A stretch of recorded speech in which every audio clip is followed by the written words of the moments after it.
Hey, what's up, Dean Super Performance? We are at the shop. We're always at the shop. Working on George's Nova, and the little thermostat switch that I had in my Escalade. Not sure if it's dead or just no good or too high of a temp, or the spot that I put it in might not have been any good.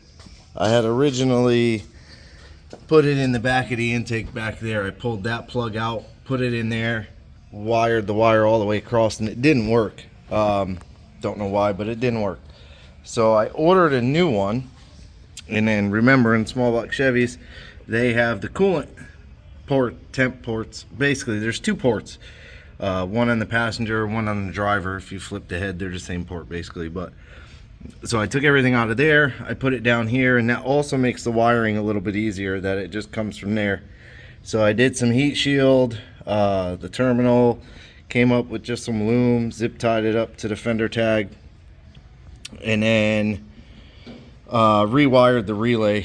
It was just that big bundle of wire. So, oh, I gotta clip that zip tie, but I clipped out the water and oil pressure out of the harness, but I left them long enough you could attach. I will put a piece of heat shrink over those.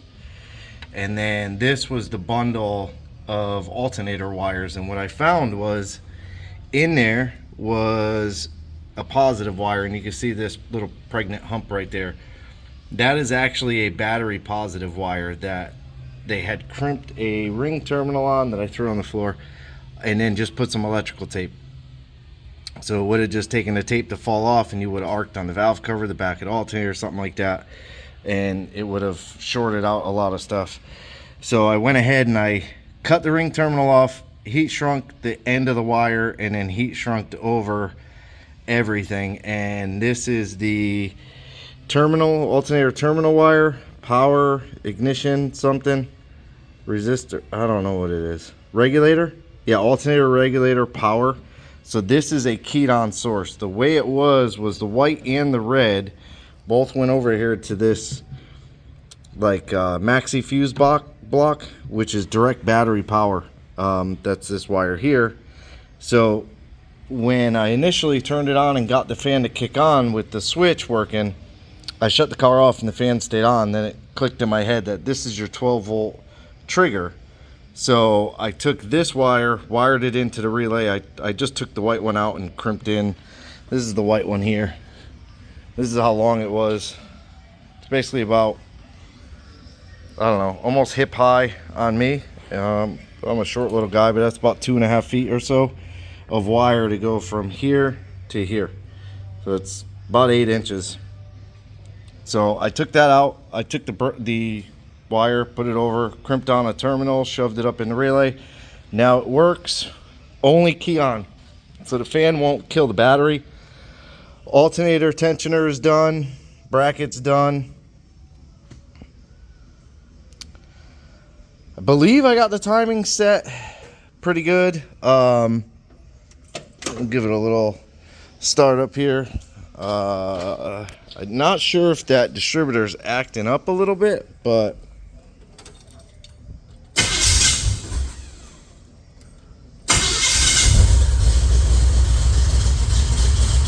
starts pretty good. I got the carburetor adjusted a little bit.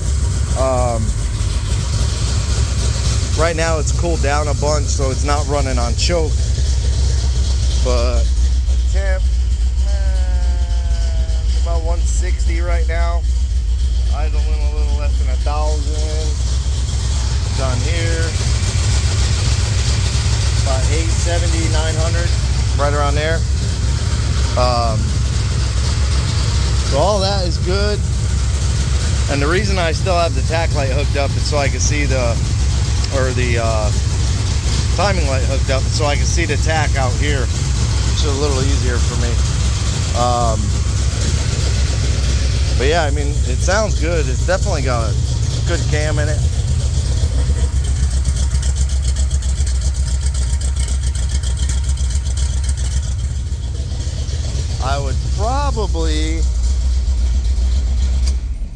I would definitely suggest he run over the axle tailpipes, just because sitting at a light or something, it's going to get a little bit fumy. It's definitely got a healthy cam in it, so it's not going to help the issue because it's a little too much of a cam for a street car, I would say.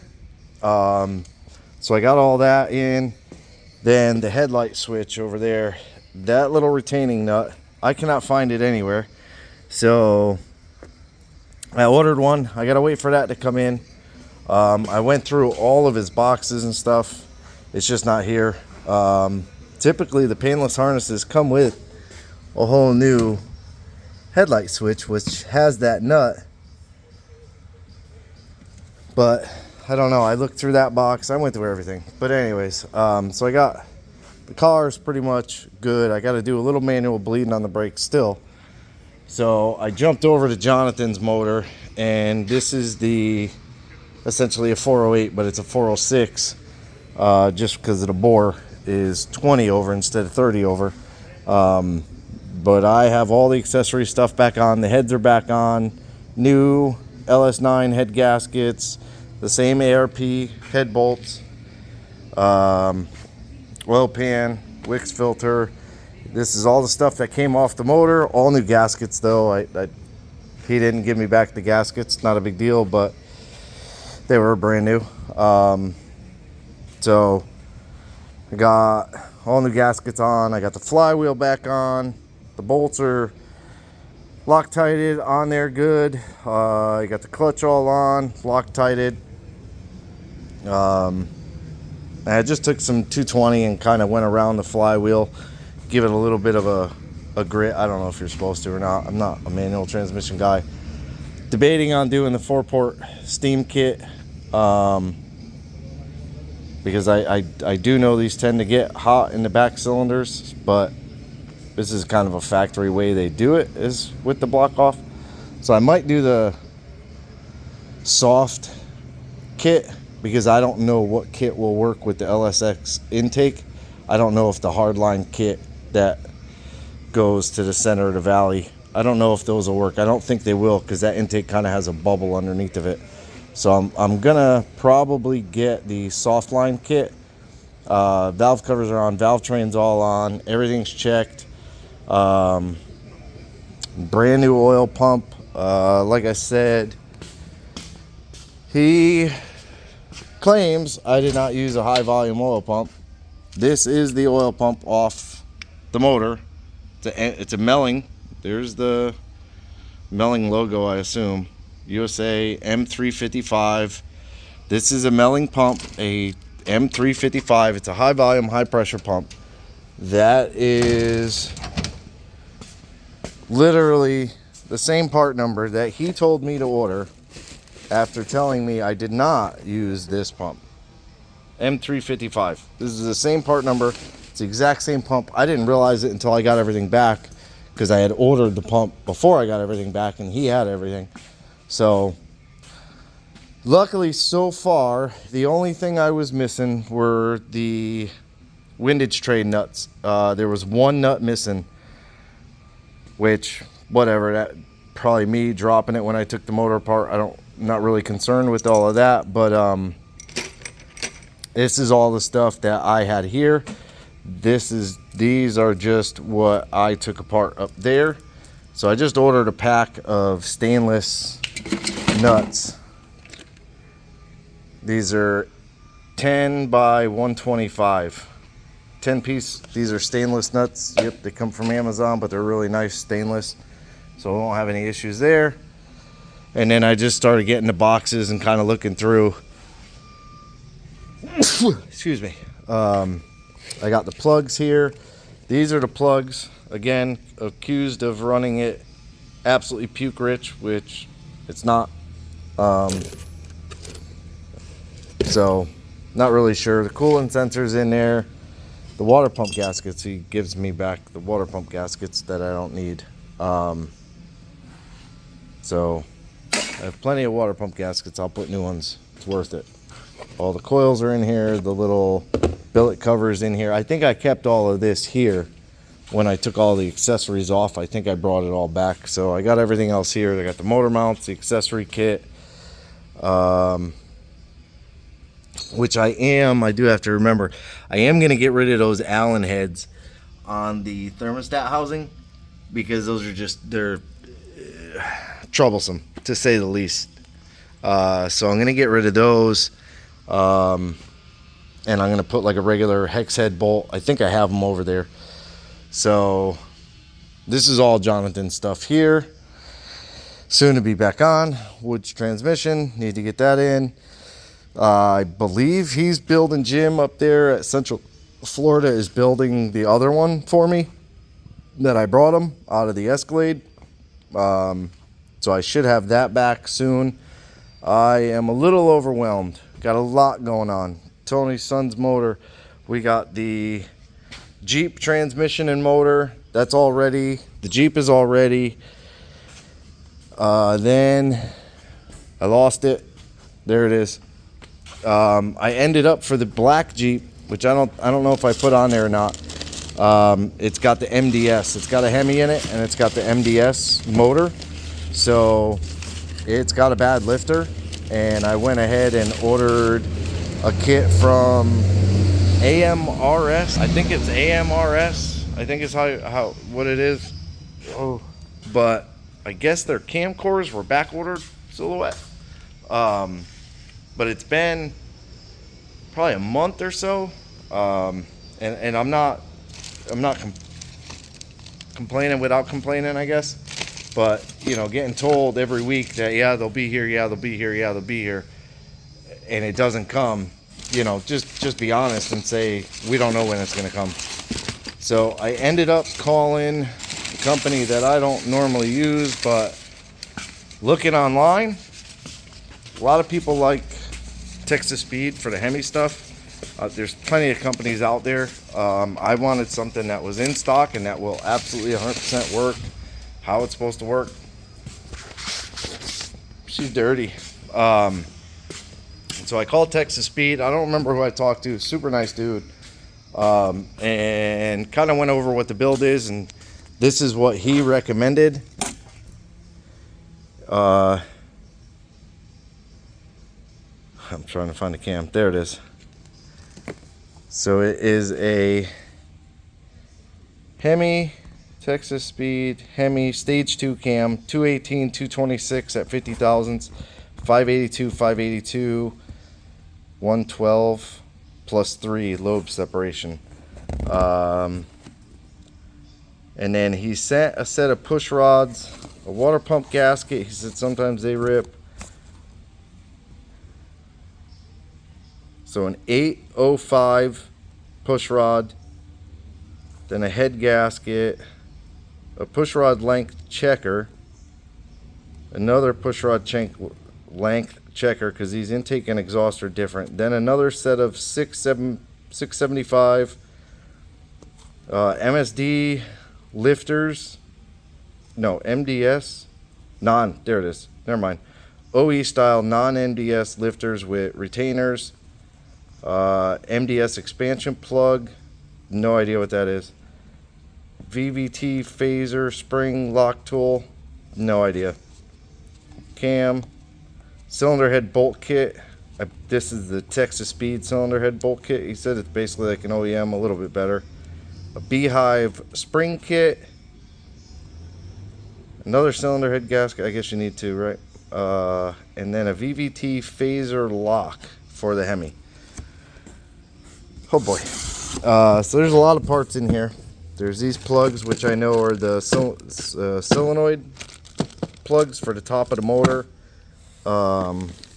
Checker tool. I guess this is the locker phase tool. Push rod checker. Block of metal. That might be the cam phase locker. Yeah, phase lock.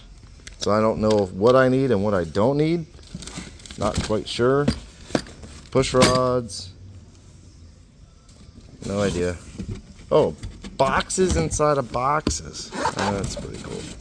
I have no idea what this stuff is. So yeah, and the cam and then the lanyard. No t-shirt. Bastards. So yeah, so I got to get on this. I've got a ton of work. and we got to get the Nova done. Get it out of here. Got to get the motor in Jonathan's truck. My guy has waited way too long. He's way too polite. He's way too nice. So he is dearly appreciated. But we did get the paint all buffed. Now it's been sitting here for about a week, I would say, but it is cut and buffed.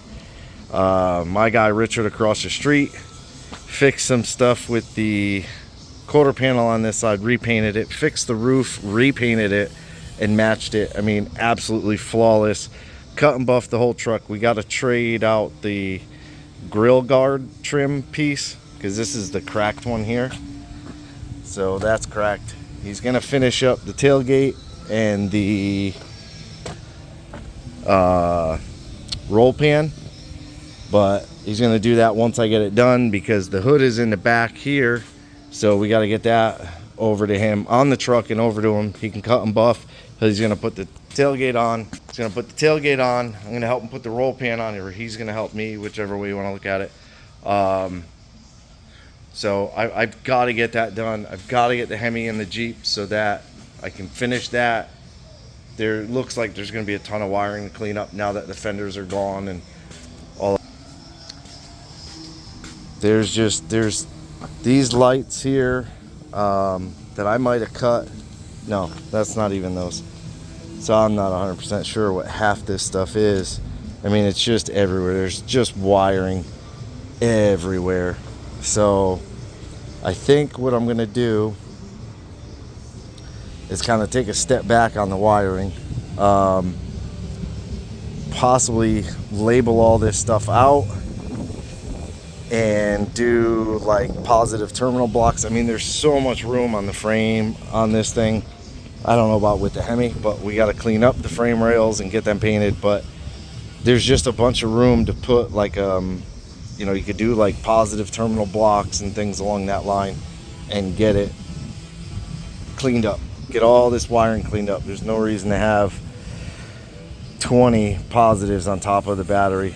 So we're gonna get all that cleaned up, get this in, get the motor, transmission, transfer case, transmission mounts got to get welded in, and then I think we got to order drive shafts. I'm not sure on the drive shafts, but I don't know. We'll find that out really quick. But then it goes back across the street, gets fully painted. So I am slammed. And calls every day. So I apologize if I don't get work done as soon as it seems like it should get done, but I pride myself on getting the work done right. Anybody that knows me, that I've worked on their car and actually see the value in it, they appreciate that. And you know, Jeff's a prime example, although his Trailblazer was long overdue. But I do take what I do. Yeah, that sounds great. I take everything very personal, very serious. So I get overwhelmed with work because I'm a dope, and I take on all the work that I possibly can, or that's offered to me anyways, because I appreciate it. But anywho, so what? I do appreciate you guys watching. Like, subscribe, hit the bell to be notified of new videos. Leave me a comment. Have a good day.